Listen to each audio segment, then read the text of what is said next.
Bom, então basicamente, talvez a coisa mais fundamental para a gente reconhecer nessa questão de gerenciamento de processos, né, escalonamento de processos, é, está relacionado com a capacidade de multiprogramação, de multitarefa do sistema, tá bom? Bom, por que isso? Quando a gente tem sistemas monotarefas, ou pelo menos quando a gente tinha sistemas monotarefa, o que acontecia é que o único processo, o único programa que entrava em execução, ele não tinha capacidade de ocupar o processador durante assim 100% do tempo da existência desse processo, tá bom? Isso por quê? Bom, imagina aí, você tem um único processo existente e residente no sistema, e ele está em execução, e você tem que fazer alguma determinada operação de entrada e saída. A operação de entrada e saída ela é gerenciada pelo controlador de entrada e saída. Então você não tem ação do processador especificamente. Aí o que é que acontece? Nesse tipo de sistema, o processador ele fica em estado de espera, aguardando a conclusão do controlador de entrada e saída, para que quando as instruções do processo voltarem a executar, aí sim o processador ele entra em ação. Então você tem essa pausa aí, o que não é interessante para os sistemas computacionais. Tá? O grande desejo do desenvolvimento de sistemas operacionais é a plena capacidade de utilização dos recursos que o nosso computador oferece. Então, como a gente tem tempo de CPU é um recurso, é a máxima utilização desse recurso, né? O processador ele fica ativo, trabalhando a grande quantidade, a maior parte do tempo possível. Então, sistemas monotarefas ou monoprogramáveis, isso não é possível. Quando você tem a multiprogramação ou sistemas multitarefas, então você consegue alcançar um maior percentual de utilização da CPU, tá? Bom, por que você consegue fazer isso? Porque justamente nos instantes de tempo em que o processador não executa coisa alguma em prol de um processo, porque existe uma demanda de entrada e saída desse processo, esse processador ele pode executar outras tarefas, ou executar instruções de outro processo. Tá? Então, nos intervalos de ações de entrada e saída, o processador pode muito bem realizar ou executar um outro processo. Então, isso aí permite uma maior utilização da CPU, tá bom? Bom, mas só que existem duas coisas aí que precisa ser conhecida com relação aos processos, que são os seus ciclos de CPU, tá?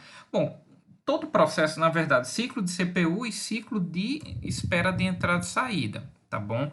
Porque assim, quando o processo ele está executando, você pode claramente identificar dois momentos desse processo. Então, o primeiro momento são as instruções propriamente ditas em que a CPU está executando as coisas daquele processo, e outro momento a CPU não executa coisa alguma daquele processo, porque existe uma tarefa de entrada e saída, certo? Que contém instruções, contém código que não é do nosso código, do processo que está em execução. Então, são coisas do sistema, certo? Para poder acessar a entrada e saída, por exemplo.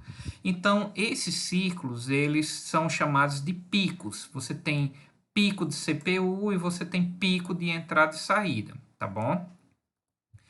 Então, assim, se você tiver toda uma listagem do código de baixo nível de um determinado programa, de um determinado processo, você consegue, né, definir claramente os picos de CPU, tá? E os picos de entrada e saída, tá bom? Quando é que acontece picos de CPU? É quando você tem as instruções que são, né, as instruções do próprio código. Então, é o processador que realmente tem que executar aquilo. Quando você contém pico de entrada e saída, é quando o processo ele tem que esperar, ou o processador ele tem que esperar para que uma tarefa de entrada e saída seja executada em prol desse processo, tá bom? Então, assim,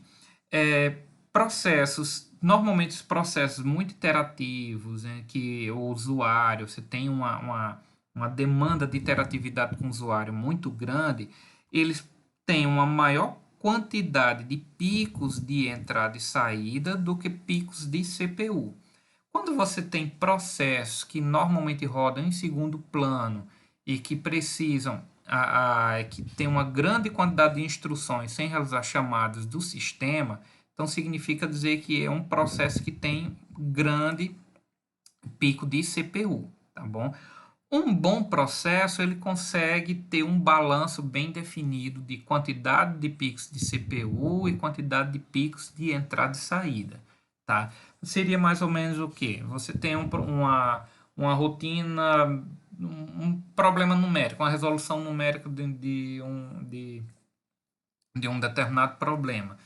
Cada vez que você encontrar um determinado valor da solução numérica daquele problema que você está encontrando, você jogar em tela, você está criando uma interatividade com o seu programa, né? Do seu programa com o usuário. Então você provoca um pico de entrada e saída aí, tá? Bom, nos sistemas atuais isso vai ser muito problemático? Não, porque assim, o seu programa, o seu sistema é multitarefa. Então, na hora que ele está jogando em tela, tá vendo aquela coisa toda, alguma coisa está sendo executada no processador, tá bom? Mas assim, dependendo do tipo de efetividade que você tem, então tem esse bom balanço aí. Bom, o que que acontece? Em geral, foi percebido ao longo do tempo, né, que os picos de CPU eles não têm uma duração muito grande aí, tá? Então, assim, daqui é um gráfico que mostra essa distribuição de picos de CPU, do tempo de picos de CPU, né? Quantidade de ocorrência nos mais variados processos aí. Então, assim, é que percebam que a grande maioria dos picos de CPU de vários e vários processos, eles têm um valor que chega até a ser inferior a 8 milissegundos de duração, tá? Então, assim, a grande maioria dos processos tem picos de CPU que são realmente curtos, tá? Então, isso é interessante, porque vai permitir um grau de multiprogramação bem eficiente, bem interessante para poder manter o nosso sistema. Se você tivesse picos de CPU muito longos, por exemplo, então aquele processo poderia ocupar, né, a CPU por muito tempo, então seria um pouco problemático, tá? Bom, então o escalonador de CPU, onde é que o que que tem a ver, onde é que o escalonador de CPU vai entrar nessa relação de pico de CPU e pico de entrada e saída? Bom, primeiro aquela coisa, saber o que é o escalonador de CPU, como eu havia falado lá naquela contextualização que apresentei para vocês. O escalonador de CPU nada mais é do que um módulo do sistema operacional, tá? Ou uma função do sistema operacional, que ele tem o papel de selecionar um processo daqueles que estão no estado pronto, certo? E colocar esse processo para entrar em execução, ou seja, ele reservar a CPU, reservar o processador para que ele possa executar aquele determinado processo que foi escolhido, tá bom? Então o escalonador ele vai agir aqui, quando você tem um processo no estado pronto, tá? Ele vai agir nessa transição, vai ser o responsável por transformar o estado de pronto de um processo para o estado de execução, tá bom? Aqui é uma figurinha, aquela figurinha que representa o ciclo de vida de um processo. Então, você tem o estado pronto, o estado de execução, o estado finalizado e o estado de espera, certo?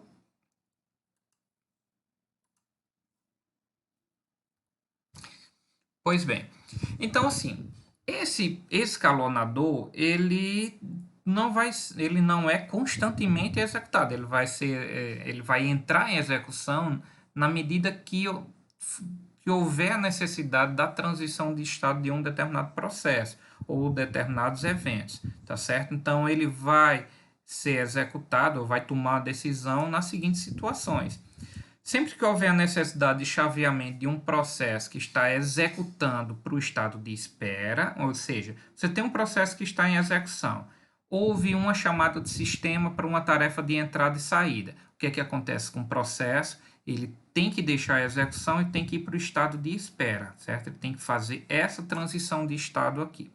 Quando ele faz essa transição de estado, então a CPU precisa executar um novo processo.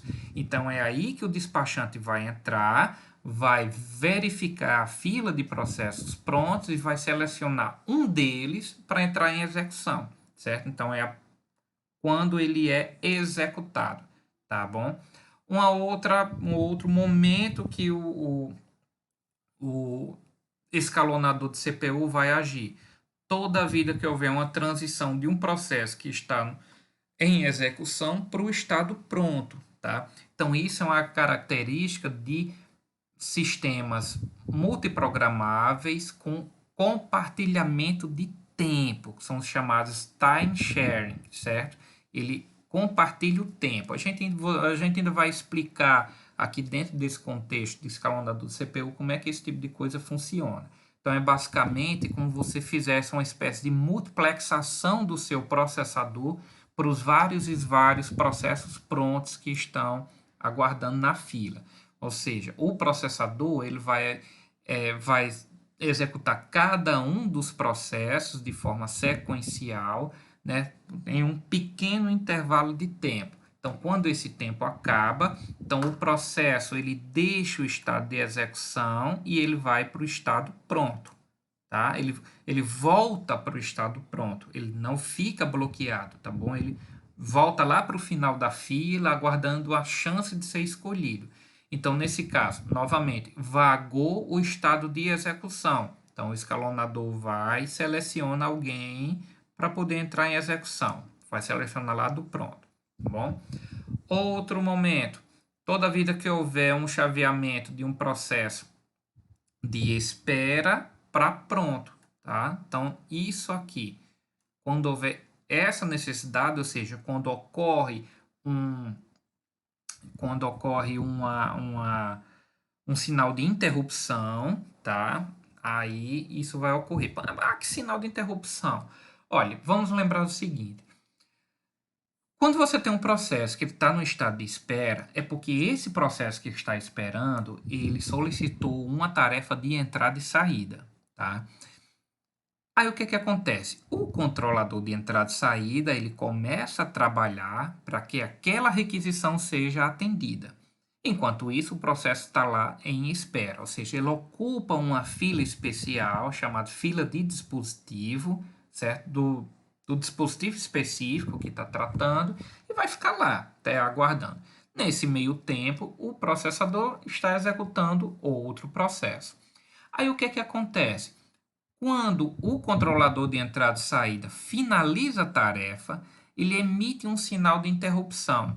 Vocês devem se lembrar do que acontece quando ocorre um sinal de interrupção, né? O processador ele interrompe o processo atual, né, que ele está executando, e vai executar uma rotina do sistema operacional que é responsável por atender aquela demanda da interrupção.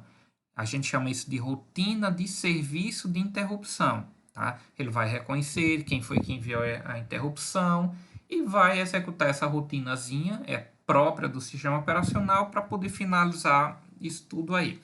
O que é que essa rotina faz, na verdade? Ela verifica lá na fila de pronto qual foi o processo que estava demandando, que estava precisando daquela tarefa, vai manipular a fila de dispositivo, tirar aquele elemento da fila de dispositivo e colocar lá na fila de pronto novamente, tá? Então, assim, como isso é feito pelo sistema operacional e os códigos do sistema operacional também executam no processador, tá? Então, o que está em ação naquele momento é o sistema operacional. Quando ele finaliza, aí o despachante ele vai ter que pegar alguém que está pronto e colocar de novo para executar, tá certo? Então, acontece esse tipo quando ocorre esse tipo de evento, necessidade, então é quando o escalonador do CPU ele tem que também escolher quando ele vai agir. E por fim, o escalonador também age quando ocorre isso aqui, um processo é finalizado, ele sai do estado de execução para o estado finalizado. Então, como vaga a execução, alguém que está pronto é escolhido para entrar em execução, tá certo? Então, a gente tem aqui 4 situações em que o escalonador é invocado, né, para poder agir. E o que é que acontece? O escalonador ele pode ser projetado para agir de duas formas, o que a gente chama de ação não preemptiva e ação preemptiva. Vamos entender o que é que isso o que é que isso quer dizer. A ação de preempção é uma ação que está relacionada com o ato de segurar, tá? Algo que você tem uma preempção, quer dizer assim que você não larga facilmente, digamos assim, tá bom? Então, sistemas não preemptivos, ou pelo menos ações não preemptivas, são ações que não largam uma determinada situação, tá? Então, o que acontece? Quando um despachante, ele age de forma não preemptiva, quer dizer que o processo que está em execução, ele só vai largar a CPU nos casos de chamada de sistema para executar a tarefa de entrada e saída, ou então porque ele foi finalizado. Se você tiver um processo, certo? Que esse processo tem um único pico de CPU, que é extremamente longo, você não faz chamada de sistema para abrir arquivo, para escrever em tela ou para poder aguardar qualquer dado que você vai digitar no teclado, ou seja, é um processo que tem instrução para ação lá na unidade lógica aritmética do pé à ponta. Então esse processo vai dominar a CPU e vai ficar lá até acabar. Então não tem nada no sistema que faça esse processo largar a CPU, certo? Então isso chama de não preemptivo, certo? Ele não larga o processador, tá? Então, quando você tem uma situação que ele tá executando, tá? Ele está executando e aí aparece uma chamada de sistema para entrada e saída, ou então que ele é finalizado, ou seja, ele só larga nessas situações, né? O processo só larga a CPU nessas situações, isso quer dizer que é não preemptivo. Quando você tem uma situação que o processo está executando e você tem um determinado evento gerado, por exemplo, é um timer do processador, ou seja, opa, seu tempo de execução, seu tempo, digamos assim, momentâneo de execução finalizou. Então, larga que outro processo vai entrar em execução agora. Né? Aquele esquema de multiplexação que eu falei para vocês, né? Multiplexação do processador. Então, isso quer dizer que você tem uma ação preemptiva, assim, que ele larga o processador em razões que não são, além daquelas da chamada de sistema para entrada e saída da finalização, tá? Então é justamente essa passagem aqui, tá bom? Da execução para o processo pronto. Isso quer dizer que você tem um despachante que age de forma preemptiva, tá bom? Então, assim, ações não preemptivas e preemptivas, né, ou processos preemptivos e não preemptivos, diz muito a respeito do sistema operacional em si. Né? Pode ter um sistema operacional que não é compartilhado no tempo, eles não têm esse compartilhamento do tempo, então os processos eles vão agir de forma não preemptiva, né? Ele executa e fica lá, ocupando o processador e enquanto não tiver uma chamada de sistema para entrada e saída, outro processo não é executado. Ou você pode ter também sistemas que adotam uma ação de compartilhamento no tempo, então eles largam o processador e a coisa funciona. Bom, os sistemas que a gente tem, eles envolvem muito isso, né? Um misto de ações preemptivas e não preemptivas. Então, você tem um compartilhamento no tempo aí de vários processos, tá bom? Mas em algum grau aí você tem um processo executando de forma contínua sem poder largar. A gente vai ver isso aí bem direitinho.